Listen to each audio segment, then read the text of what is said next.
There's something called as chitta. The memory part of the mind is of least importance. It's the chitta which is connected with the consciousness, which is most important. If you find a shape for your chitta, that shape will manifest always. There's a beautiful incident. You heard of Andrew Carnegie.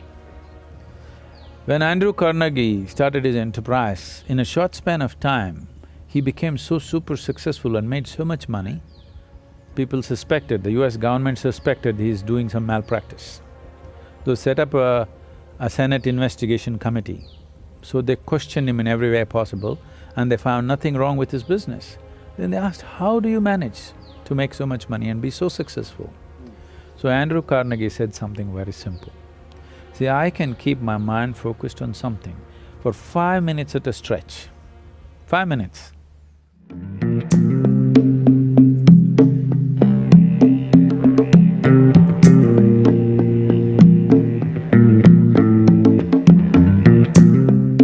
If you're not paying attention to what I'm saying, would you know what I'm talking?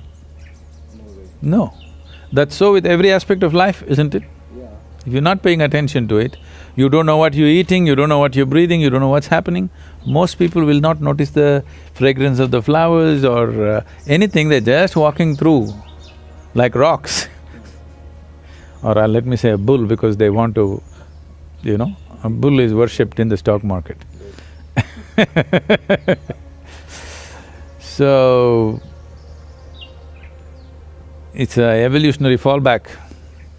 If you walk like a bull or a bear, it's an evolutionary fallback. You evolved to be a human being, taking millions of years, now you don't want to fall back. To be human means, what is unique about a human being is, we do the same things what the other animals do. It is just that all that the animal can do, we do the same things, but we can do it consciously. That's a big difference. And doing anything consciously will not come if you don't have sufficient attention towards things that you do or things that you do not do. Especially things that you do not do, you must have absolute attention towards those, otherwise they'll creep into you. So this attention deficiency syndrome has happened because people's idea of education is information. Right now, the whole idea of human education system has become heaping you with information. The more information you heap upon on any mind, or let's say starting from childhood, the more he will develop aversion to attention. Because without knowing anything, information gives you a false feeling that you know everything. This has become a fashion now. Today, if you're invited for a dinner party, you Google out information about the 100 billion galaxies, they've all been numbered and named and all that, okay? That 566BZ, that galaxy, about that you know some information. You Google out, get these 2 sentences out and go to the dinner party. Whoever talks to you, they say, how are you? Hey, do you know about this galaxy which is a trillion light years away, which is a BB whatever? And you talk about it, everybody thinks you're smart. There's a whole problem with the world right now. We are considering information, we are mistaking information for intelligence. An entrepreneur or anybody who wants to navigate through any situation needs intelligence, not just information. Information may be useful on the side, but it is intelligence which will allow you to navigate through a particular situation in a unique way, not the way somebody else is doing. We are mistaking information for intelligence. Once you heap yourself with too much information, now attention is a serious problem. Once you have no attention, once you have no ability to hold your attention, you have lost your ability to access your intelligence also. You will just churn out the information from memory.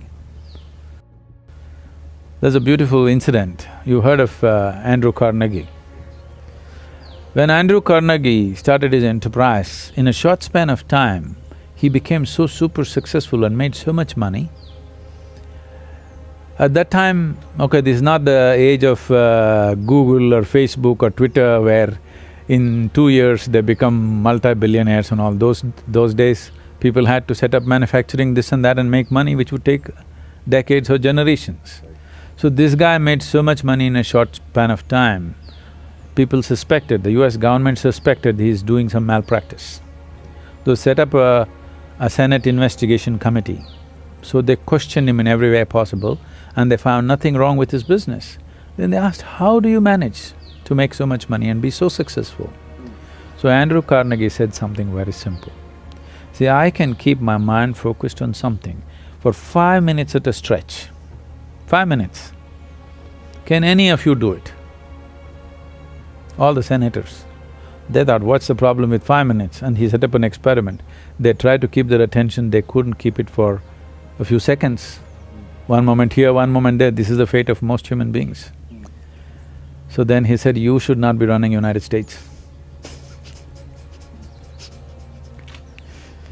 So, human ability, there's something called as chitta. There's a different… see, in English language, mind is mind. Largely you're considering the memory part of your mind as mind.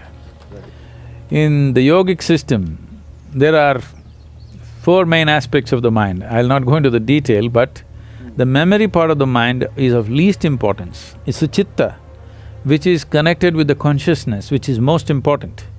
If you find a shape for your chitta, that shape will manifest always, because it's empowered by life-making material which for lack of words we're using the word consciousness, that which is the basis of life. Once your mind is yoked to that, then what shape your mind takes? Mind is like a cloud, you can make it any shape.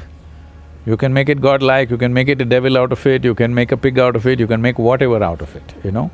It's a nebulous thing. So what shape you give to your chitta, it will always manifest in the world because it's empowered by life-making energy behind it. So that is the most important aspect of the mind, not the memory.